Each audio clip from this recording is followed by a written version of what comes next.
Assalamualaikum warahmatullahi wabarakatuh.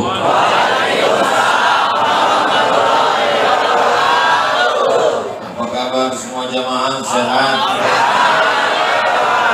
Alhamdulillahi rabbil alamin. Allahumma sholli ala sayyidina Muhammad wa ala alihi wa sahbihi wa barik wa sallim. Yang sama-sama kita hormati guru kita semua, Sayyidi Al-Habib Mahdi bin Syihab, hadir bersama kita di tengah kesibukannya. Maulana Zaki, hadir juga bersama kita Sekjen Jalinan Alumni Timur Tengah Al-Mukarram Ustadz Irawan Taqwa, hadir Bapak Kapolsek, Bapak Anggota DPRD, Bapak Prima Salam, Bapak-bapak, ibu-ibu, hadirin hadirat, muslimin muslimat, insya Allah semuanya ini dimuliakan Allah Subhanahu wa ta'ala. Baik yang duduk di kursi, berdiri maupun di tanggung, semuanya masuk surga insyaallah. Pede sekali Ustadz Somad ini bilang masuk surga, bukan saya yang menjamin. Yang menjamin adalah Sayyidina wa Syafi'ina wa Zufrina wa Maulana Muhammad. Man qala la ilaha illallah Muhammadur Rasulullah dakhalal jannah. Siapa yang mengucapkan la ilaha illallah Muhammadur Rasulullah pasti masuk surga. Bapak Ibu percaya? Yang nggak percaya tak apa-apa, masuk neraka. Wa inzana wa insara, bagaimana kalau dia berzina? Bagaimana kalau dia mencuri? Kata sahabat, kata Nabi, wa inzana wa insara, walaupun dia berzina, walaupun dia mencuri, dia tetap masuk surga. Oh, enak sekali agama Islam ini. Berzina, mencuri, masuk surga. Maksudnya yang berzina, mencuri, kalau dia bertauhid tetap masuk surga, tapi transit dulu. Sedangkan kita minta tadi berulang-ulang, wa na'udzubika minan nar. Allahumma ajirna minan nar, Allahumma ajirna minan nar, Allahumma ajirna minan nar, Allahumma ajirna minan nar, Allahumma ajirna minan nar, Allahumma ajirna minan nar, Allahumma ajirna minan nar. Rabbana atina fid dunya hasanah wa fil akhirati hasanah wa qina. Di akhir Ramadan ini sudah malam yang ke ada yang bilang 29, malam 23. Jadi amal-amal apa saja menurut sunnah-sunnah Rasulullah SAW yang akan kita laksanakan, inilah yang akan kita bahas menjelang waktu sholat sunat isyraq. Jam 6.10 kita sholat sunat isyraq insyaallah. Sementara 6.10 inilah yang akan disampaikan Al-Faqir Abdul Somad. Mohon maaf kepada para habaib, pada guru, kepada para hufaz, ahlullah, penghafal Quran. Ustaz Abdul Somad duduk di atas kursi ini bukan karena dia mulia, tapi karena mengikut letak kamera. Kalau duduk di bawah tak nampak. Nah, jadi nanti jangan yang di atas. Ini kan murid-murid Kiai Nawawi, para penghafal Quran semua ini. Ustaz Abdul Somad tiba-tiba tak ada adab, tak ada hormat. Udah saya jelaskan supaya jangan ada dusta di antara kita. Amal yang pertama adalah i'tikafa Rasulullah SAW. Nabi melaksanakan i'tikaf. Yang sudah i'tikaf tadi malam alhamdulillah. Yang belum i'tikaf mudah-mudahan hidup sampai besok malam. Kalau khawatir mati sore nanti, berniat sekarang supaya kalau dia mati sudah tercatat innamal a'malu binniyat. Tapi kalau umurnya sampai nanti malam, jangan sampai tidak i'tikaf. Nanti istrinya nanya, "Gak i'tikaf?" Innamal a'malu binniyat. Berapa lama i'tikaf Nabi Muhammad SAW? Nabi puasa Ramadan 9 kali. Tahun kedua, tahun ketiga, tahun keempat, tahun kelima, tahun keenam, tahun ke-7, tahun ke-8, tahun ke-9, tahun ke-10. Tahun ke-11 Nabi meninggal bulan Rabiul Awal, tak sampai Ramadan. Muharram, Safar, Rabiul Awal. Tahun ke-11 bulan ketiga meninggal. Jadi Ramadannya 9 kali. Selama Ramadan 9 kali, Nabi iktikaf paling lama 20 hari 20 malam. Tapi selama 8 tahun 10 hari 10 malam, dan ada yang 9 hari 9 malam. Jadi aslinya kalau mau betul-betul ikut sunnah 100%, masuk petang malam 21, keluarnya malam Idul Fitri. Alhamdulillah di masjid ini nampaknya keluarnya menjelang Idul Fitri semua. Bunyinya tak yakin. Malah yudraku kullu, la yudraku kullu. Kalau tak bisa 10 malam, tak bisa 9 malam, jangan sampai tak iktikaf sama sekali. Ustaz, saya mau iktikaf yang minimalis. Seminim-minim iktikaf menyatukan siang dan malam dan puasa. Nah, ini menurut mazhab Imam Malik bin Anas, gurunya Imam Syafi'i. Jadi masuk subuh ini, keluarnya subuh besok 24 jam dan dalam keadaan berpuasa. Itu baru disebut dengan iktikaf. Sedangkan iktikaf yang paling minim adalah di antara 4 mazhab Syafi'i. Mazhab Imam Muhammad bin Idris Asy-Syafi'i, iktikafnya lama sedikit dari ruku sudah dianggap iktikaf. Subhana rabbiyal azim wa bihamdihi, subhana rabbiyal azim wa bihamdihi, subhana rabbiyal azim wa bihamdihi, subhana rabbiyal azim wa bihamdihi, subhana rabbiyal azim wa bihamdihi, sudah iktikaf. Jadi bagi kita yang belum berniat iktikaf, nawaitul iktikaf fi hadzal masjid lillahi ta'ala.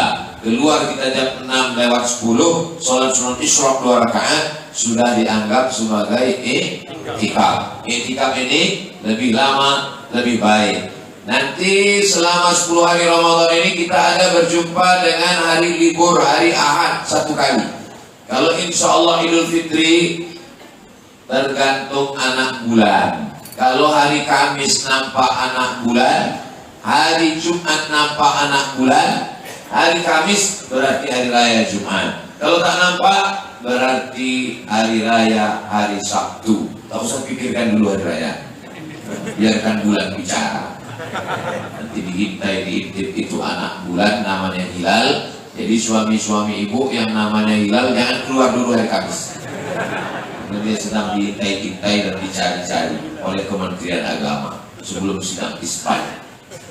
Nah, maka amal yang kita laksanakan adalah iktikaf. Bagaimana dengan perempuan, Pak Ustaz? Summa i'takafa azwajuhu min ba'di. Setelah Nabi sallallahu alaihi wasallam meninggal, istri beliau tetap iktikaf.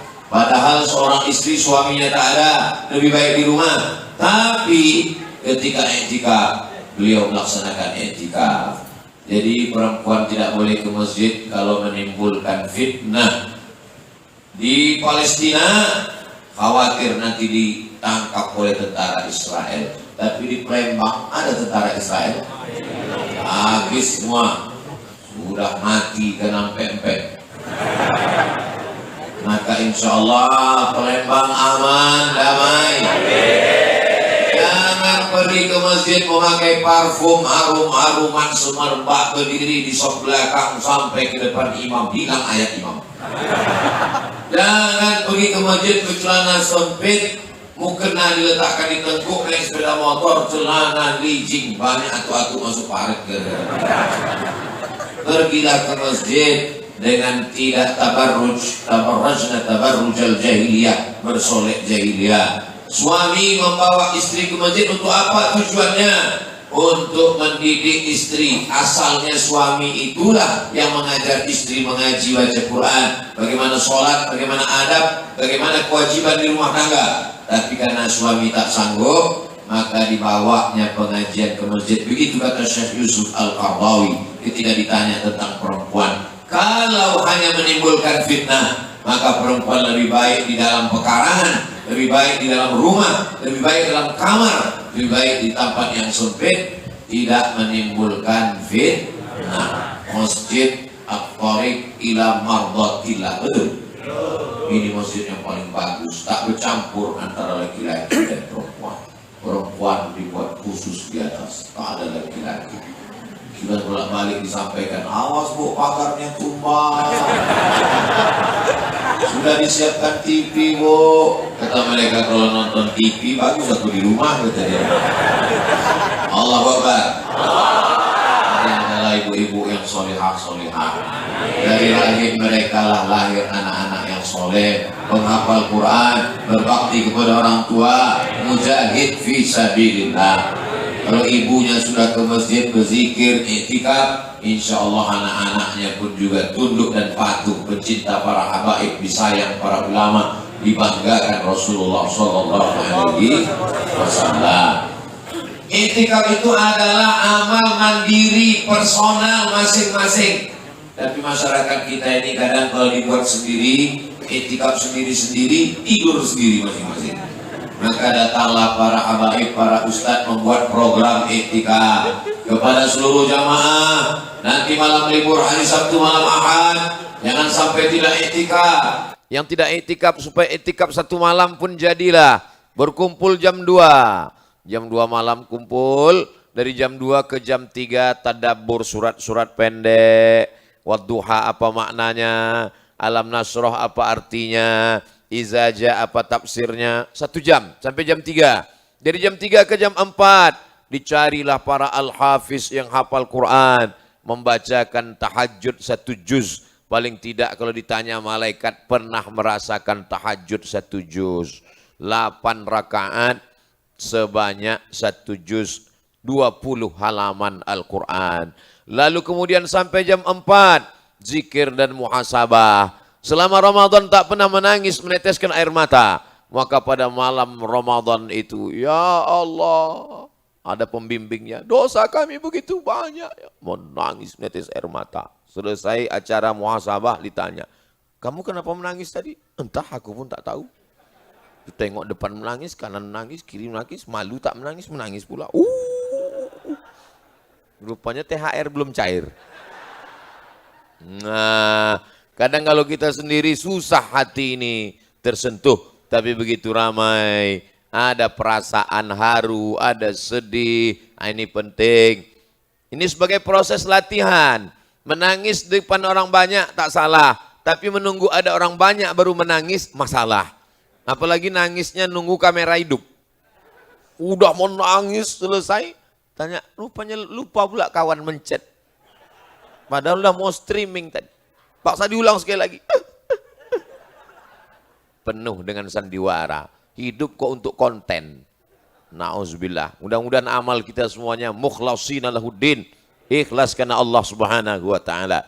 Lalu kemudian setelah zikir muhasabah makan sahur. Setelah makan sahur salat subuh, setelah salat subuh tausiah sampai waktu syuruk, habis itu salat sunat isyraq 2 rakaat, maka masuk jam 2, 3, 4, 5, 6, 7, 8, paling tidak pernah iktikaf 6 jam. Nabi SAW iktikafnya, ini mimbar Nabi, tempat khutbah. Masjid ini mana mimbarnya? Di luar, Masya Allah. Jadi mimbarnya hari Jumat masuk. Ini mimbar Nabi, ini mihrab Nabi tempat imam, kamar Nabi di sebelah kiri. Jadi dinding itu langsung dinding kamar Nabi. Bilal kalau mau iqamat dia ketuk dinding itu. Assalamualaikum ya Rasulullah. Waalaikumsalam. Sudah boleh saya iqamat ya Rasulullah? Kata Nabi, aqimis salat. Iqamat. Allahu Akbar, Allahu Akbar. Asyhadu an la ilaha illallah. Makanya setelah Nabi meninggal, Bilal tak sanggup lagi iqamat, pindah dia ke Damaskus. Kenapa? Karena dulu setiap mau iqamat dia ketuk itu pintu. Sekarang Nabi sudah tak ada. Tak sanggup dia mengetuk pintu itu, nanti diketuk tak ada yang keluar. Lebih baiklah pindah ke Damaskus. Bilal bin Rabah. Tapi Nabi selama Ramadan dia tidak masuk ke kamar itu. Dia di masjid. Makanya nanti panjang umur sehat badan, itu di Taman Raudhah ada satu tiang, tengok di atas sebelah kiri tulisannya Ustuanatus Sarir, tiang ustuanah tiang, sarir tempat tidur, tiang tempat tidur, karena di bawah tiang itu ada tempat tidur Nabi, tempat tidur Nabi saat iktikaf malam, dia tidak tidur di kamar, tapi tidur di bawah Ustuanatus Sarir. Panjang umur sehat badan, 4 Oktober, Ustadz Kemas Ali, Ustadz Irawan Taqwa, Habib Madi bin Syihab akan berangkat umroh akbar bersama Ustadz Abdul Somad. Insya Allah akan kita lihat tiang itu sama-sama insya Allah. Ongkos tanggung masing-masing. Nah, lalu kemudian suatu ketika Nabi pergi ke dekat pintu, apa kata Nabi kepada Sayyidatuna Aisyah, ibu kita semua Ummul Mukminin, nawilinil khumrah, wahai Ummul Mukminin Aisyah, tolong ulurkan kain. Kenapa Nabi tak masuk ke kamar? Nabi tak masuk ke kamar takut iktikafnya batal. Kenapa Aisyah tak masuk ke masjid? Sayyidatuna Aisyah tak masuk ke masjid, mohon maaf, karena itu sedang berhalangan. Itulah dalil perempuan yang berhalangan tak boleh masuk masjid. Aisyah tak masuk ke masjid dan Nabi tak keluar masjid. Lalu bagaimana caranya? Beliau mengulurkan kain. Jadi kalau ada kebetulan ibu yang sedang uzur, berhalangan, tak bisa masuk ke masjid, boleh mengulurkan sirup. Kolak boleh. Nah, masuk tangannya ke jendela. Nah, ini. Bapak jangan keluar untuk mengambil. Dan ibu jangan masuk ke dalam kalau sedang tak boleh. Tapi tangannya mengulurkan boleh. Hai guys. Nah, ini ada makanan buka puasa. Begitulah istri solehah. Syukur-syukur dia ikut iktikaf, anaknya yang mengirim. Kalau semuanya ikut iktikaf bagaimana Pak Ustadz? Maka ke depan masjid-masjid mesti buat program iktikaf 10 hari 10 malam. Makanan ditanggung oleh orang-orang yang baik hati atau iuran bersama. Sebelum hari kiamat, sebelum kita meninggal, kita minta pengurus-pengurus masjid membuatkan program iktikaf 10 hari 10 malam. Amin. Ini amal iktikaf.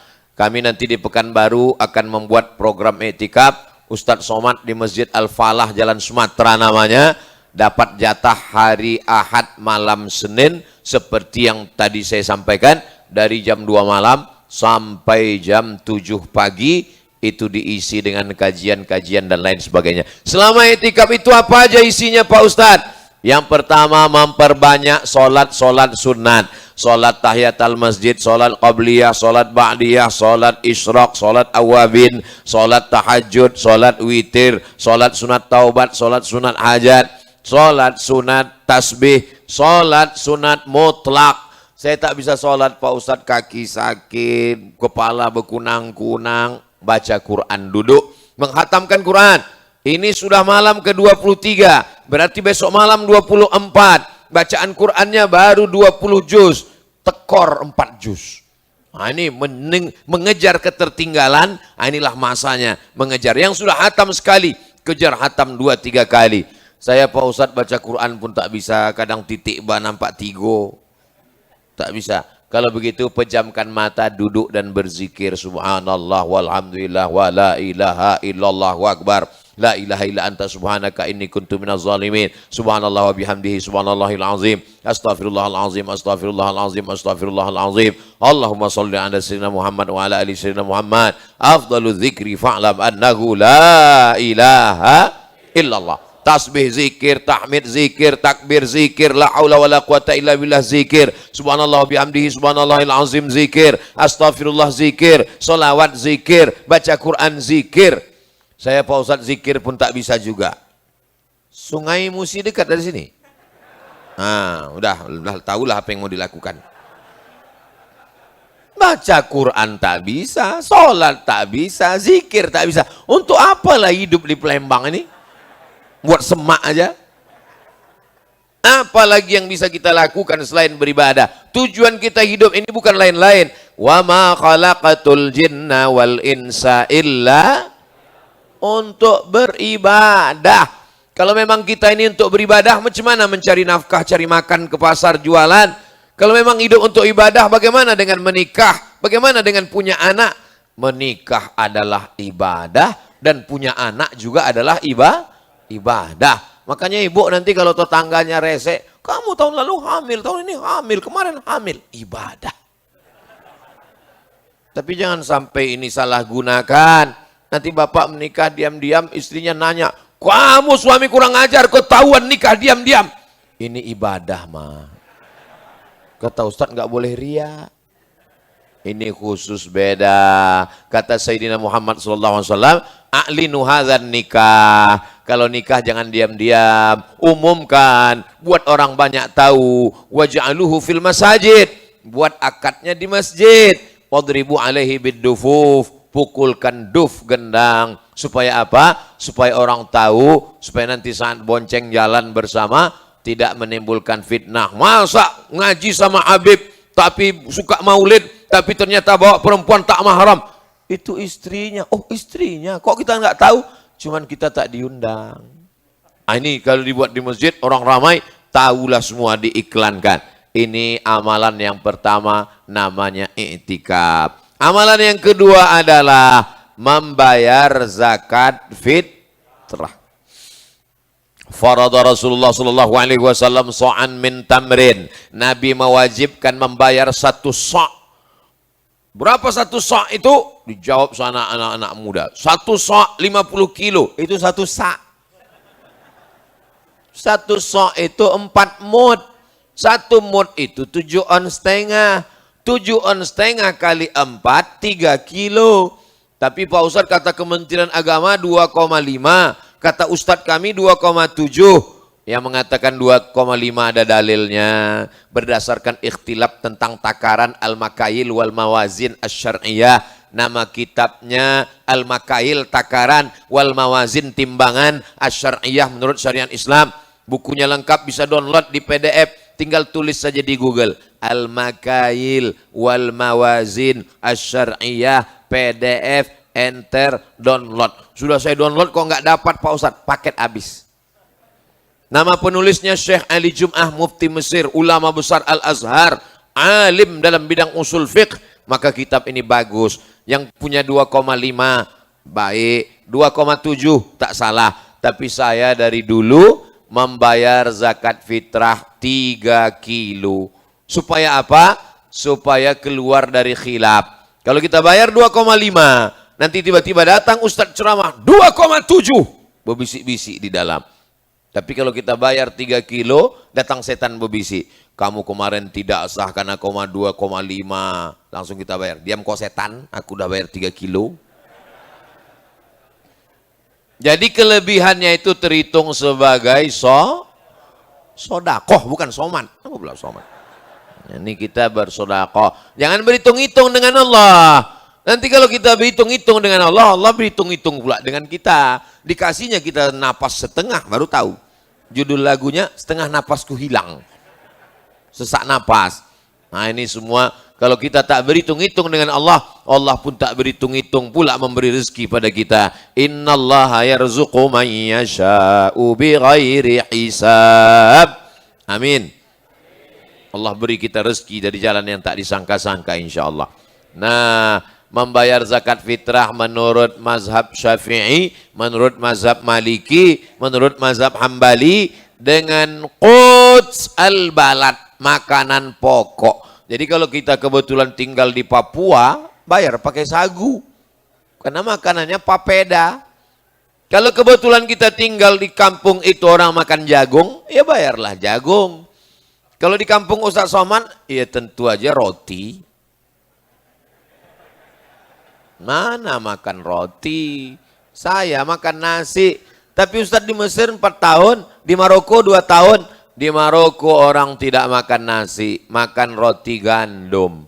Jadi saya tetap membeli beras. Saya masukkanlah beras ke dalam plastik dari pasar jalan.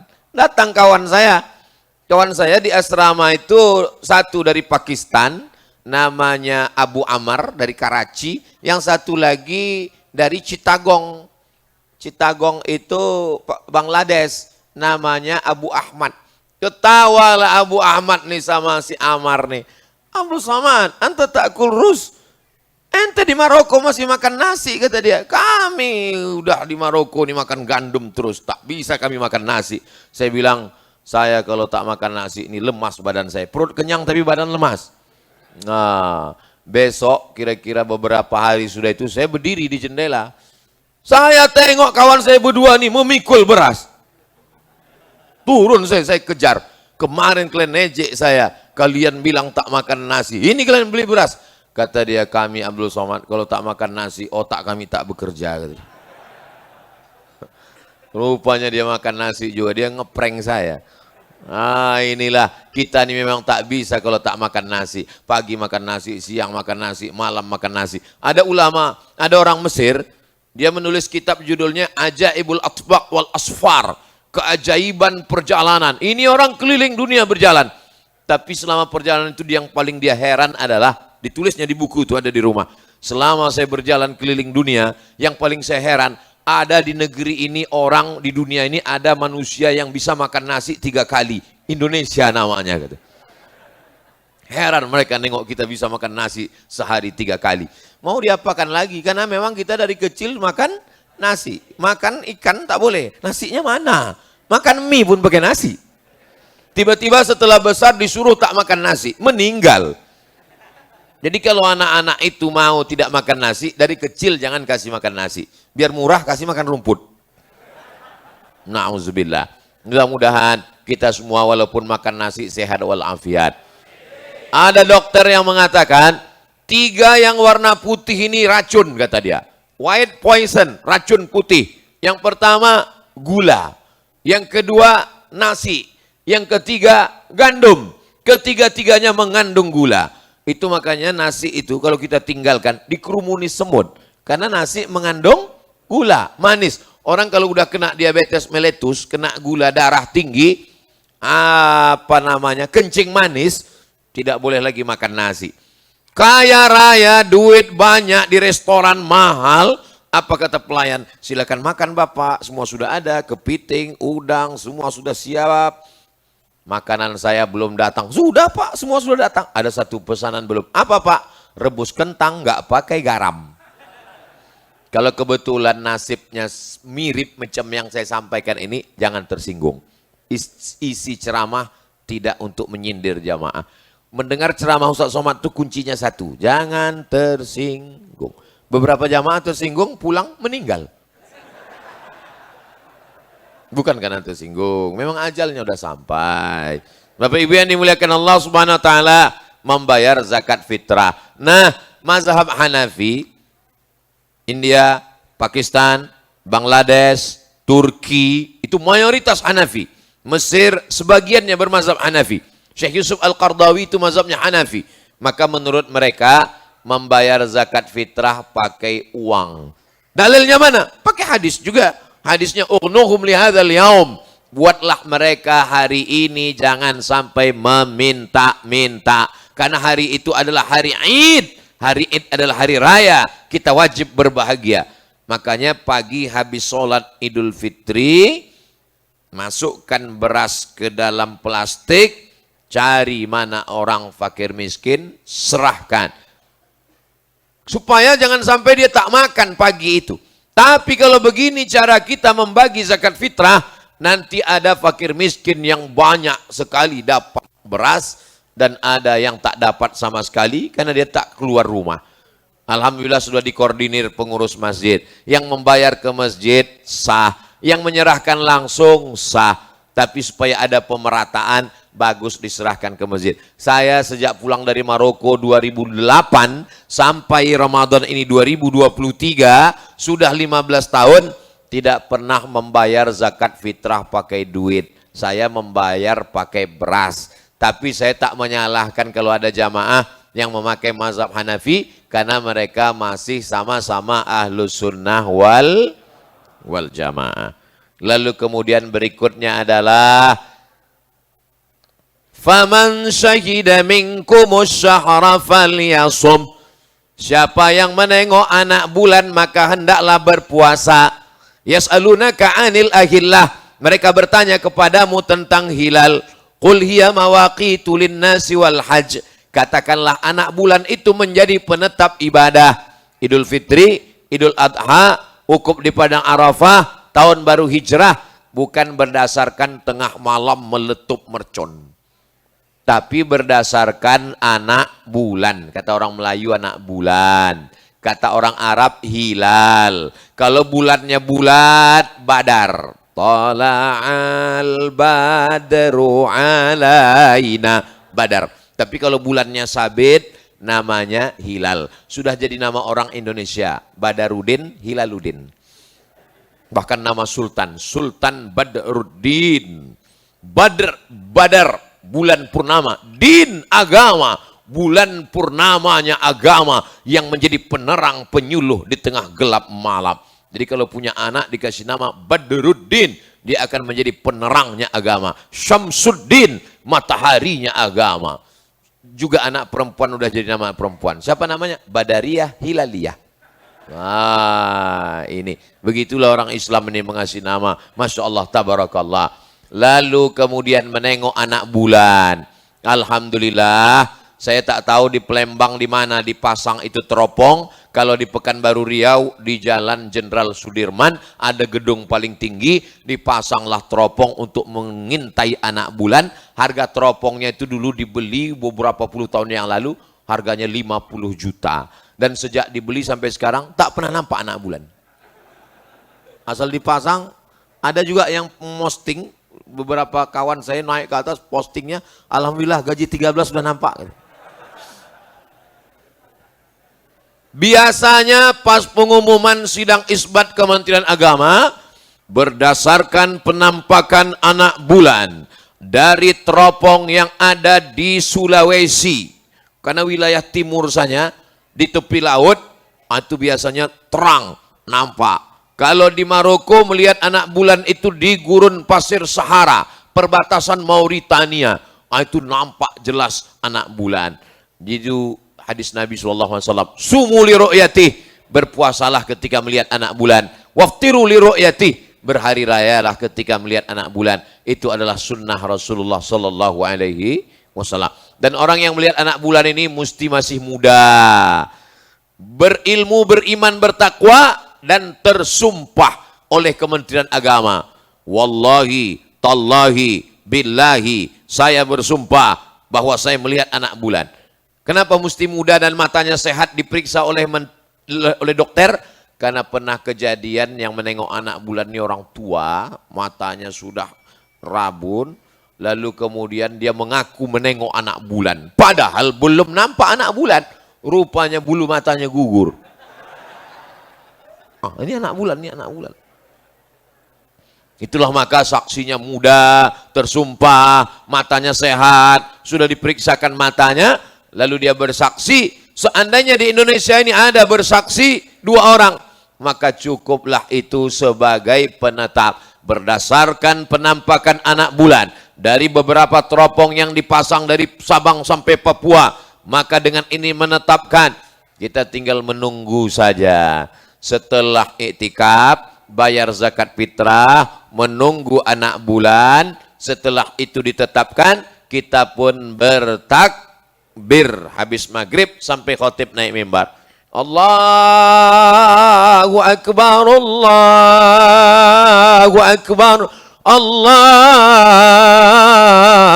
Akbar, la ilaha illallah, wallahu akbar, Allahu akbar, walillahil hamd. Sampai jam 2 malam takbir berkumandang, meriah. Begitu ditengok ke masjid, rupanya flash disk. Aduh, banyaklah nanti yang masuk surga ini flash disk sama VCD. Orangnya, makanya anak-anak muda ini dilatih malam takbir. Tapi insya Allah di Palembang anak-anak muda nanti bertakbir di atas jembatan Ampera, lalu dipasang drone dari atas. Allahu Akbar. Saya pun mendapat kirimannya. Tengok nih Ustaz, Palembang luar biasa. Pas ditunjukkan ke Ustaz lain, betul nih Ustaz, ini 5 tahun yang lalu Pak Ustaz. Sebelum Covid Pak Ustaz. Syiarkan. Malam takbir ini syiarkan. Wal budna ja'alnaha lakum min sya'airillah. Kenapa menyembelih kurban itu dibawa anak, dibawa istri? Syiar. Ada orang yang imannya lemah, menengok umat Islam tak ramai, dia letoy, loyo, lunglai, bawanya mau mati aja. Tapi begitu melihat ramai berkumandang, bangkit semangatnya. Begitu juga dengan tetangga sebelah yang menyepelekan kita. Apa itu orang Islam? Ke masjid cuma 2-3 orang, 2,5, yang satu tertidur. Tapi begitu mereka lihat malam takbiran jalan penuh, Oh, hati-hati umat Islam jangan diganggu. Oh, mereka memang nggak ke masjid, tapi kalau malam takbiran luar biasa. Kok nggak puasa? Aduh, saya sakit mah. Nggak sholat. Aduh, encok. Ini motor diservis malam takbiran. Wah, luar biasa. Jadilah orang macam ini masuk surga cuma 2 menit aja. Mudah-mudahan mendapat hidayah.